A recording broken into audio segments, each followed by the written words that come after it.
나눔 서재를 찾아주셔서 진심으로 감사합니다. 오늘도 지혜를 나누는 소중한 시간이 되길 기원합니다. 다산 정약용의 목민심서에는 지방의 수령관이 재판을 할 때 주요하게 봐야 하는 것들에 관한 내용이 실려 있습니다. 법률대로 명확한 기준에 맞도록 송사를 처리하는 것이 기본입니다.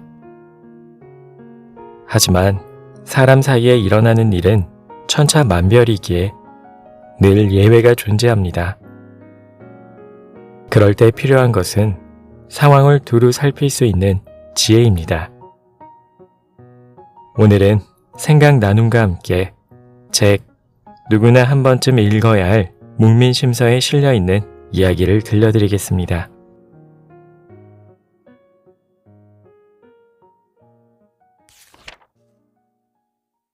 네 명의 동업자와 고양이. 송사 처리를 물 흐르는 것과 같이 쉽게 하는 것은 타고난 재질이 있어야 하지만 그 방법은 몹시 위험하다. 송사 처리를 분명하고 확실하게 하는 것은 마음을 다하는 데 있으나 그 법이 사실에 꼭 맞아야 한다.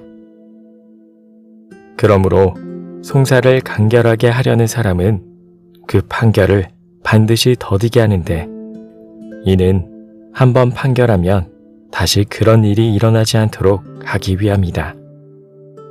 청송. 각자의 돈을 투자해 목화 동업을 하고 있는 네 장수가 있었다. 그들은 싼 목화가 있으면 돈을 주고 사서 큰 광 속에 보관해 두었다가 값이 오르면 내다 팔곤 했다. 그런데 이 광에는 쥐들이 우글거려 목화를 어지럽히기도 하고 오줌을 싸기도 하여 여간 귀찮지가 않았다. 목화 장수들은 국리 끝에 돈을 똑같이 부담하고 고양이 한 마리를 사다가 광 속에다 넣어두었다. 그러고는 공동 책임을 지기 위해 고양이의 다리 하나씩을 자기 몫으로 정해 보살피기로 했다. 고양이가 다리 하나를 다쳐 딛지 못한 채 들고 다녔다. 그 다리를 맡은 목화장수는 고양이의 상처에 산초 기름을 소금에 찍어 바르고 동여매어 주었다. 그런데 그것이 화근이 되어 일이 벌어지고 말았다. 마침 겨울철이라 추위를 못 견딘 고양이가 아궁이 옆으로가 불을 쬐었는데 깜빡 조는 사이에 다리에 싸맨 기름에 불이 붙었던 것이다. 고양이는 깜짝 놀라 성한 세 다리를 바삐 움직여 목화를 쌓아둔 시원한 광 속으로 도망쳤고 그 바람에 목화 더미에 불이 붙어 더욱 큰 불이 일어났다. 목화 더미는 금세 새까만 잿더미로 변했고 고양이도 그 불에 타 죽고 말았다. 그러자 고양이의 성한 다리를 막고 있던 나머지 3명의 목화 장수는 불평을 늘어놓았다. 그들은 고양이의 아픈 다리를 막고 있던 친구에게 하필이면 불이 잘 붙는 산초 기름으로 다리를 싸주었느냐며 목화값을 물어내야 한다고 주장했다. 마침내 목화 장수 4사람은 고을 사또에게 판결을 맡기기로 했다. 양쪽의 이야기를 다 듣고 난 사또는 한참 동안 생각한 끝에 입을 열었다.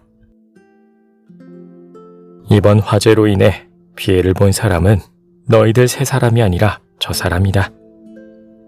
그러니 너희들이 오히려 목화값을 물어줘야 한다. 사또, 그게 무슨 말씀입니까? 3사람은 한결같이 사또의 판결에 어리 빠진 표정을 지었다. 그러자 사또는 차근차근 까닭을 일러주었다. 잘 들어보거라. 고양이가 아픈 다리에 불이 붙었더라도 그 아궁이 옆에만 있었으면 광 안에 있는 목화에까지 불이 붙지는 않았을 것이다. 내 말이 맞느냐?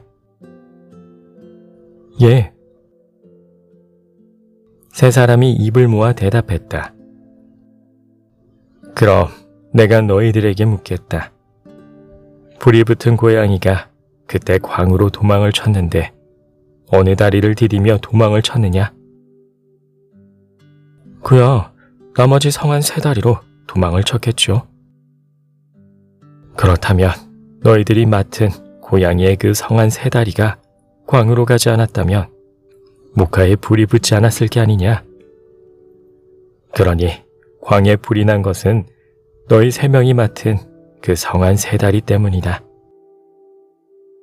그러니 목화값을 저 사람에게 물어주도록 해라.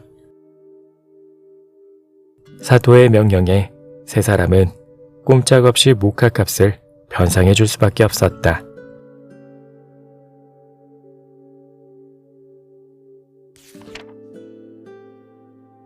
이에는 이, 눈에는 눈. 소송이 있을 경우 급히 달려와서 고하는 것을 그대로 믿어서는 안 된다. 이에 응하기를 여유 있게 하여 천천히 그 사실을 살펴야 한다. 청송. 고려시대 때의 문신이었던 이보림은 여러 가지 어려운 민원이 제소될 때마다 슬기로운 재판으로 백성들로부터 두터운 신임을 얻은 것으로 유명하다. 어느 날, 한 나그네가 끌고 가던 말이 갑자기 남의 보리밭으로 뛰어들어가 이삭을 마구 뜯어먹는 바람에 그 밭주인이 변상을 요구하는 사건이 벌어졌다. 그런데 밭주인의 변상 요구에 대해 말주인은 억지 변명을 하며 버텼다.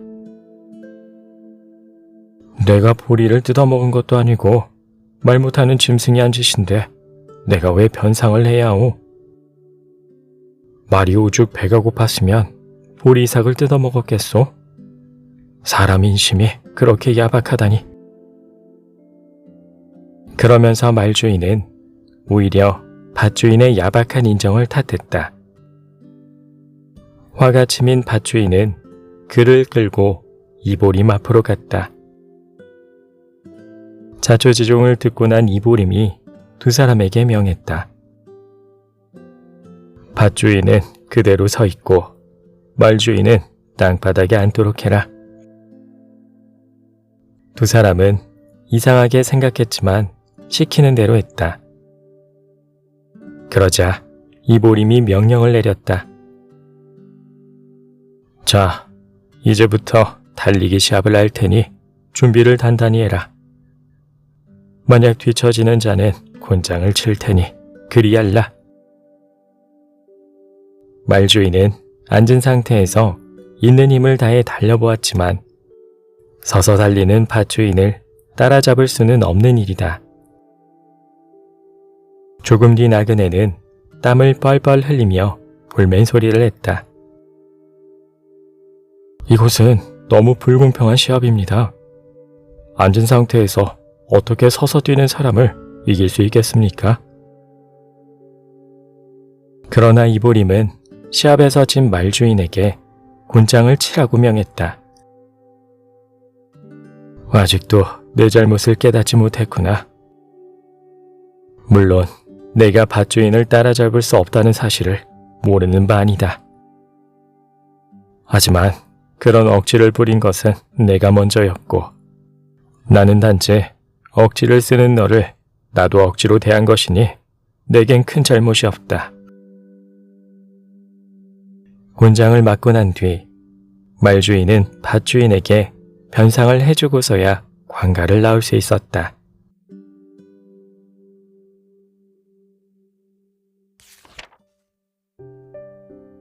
이야기 잘 들으셨나요? 지혜로 성사를 처리한 일화에 통쾌함마저 느껴집니다. 인생을 살아가는 데 있어서 이와 같은 지혜를 가질 수 있다면 좀 더 현명한 선택을 할 수 있을 겁니다. 그럼 오늘도 지혜를 얻어가는 시간이 되셨기를 바랍니다. 평안한 날 되세요.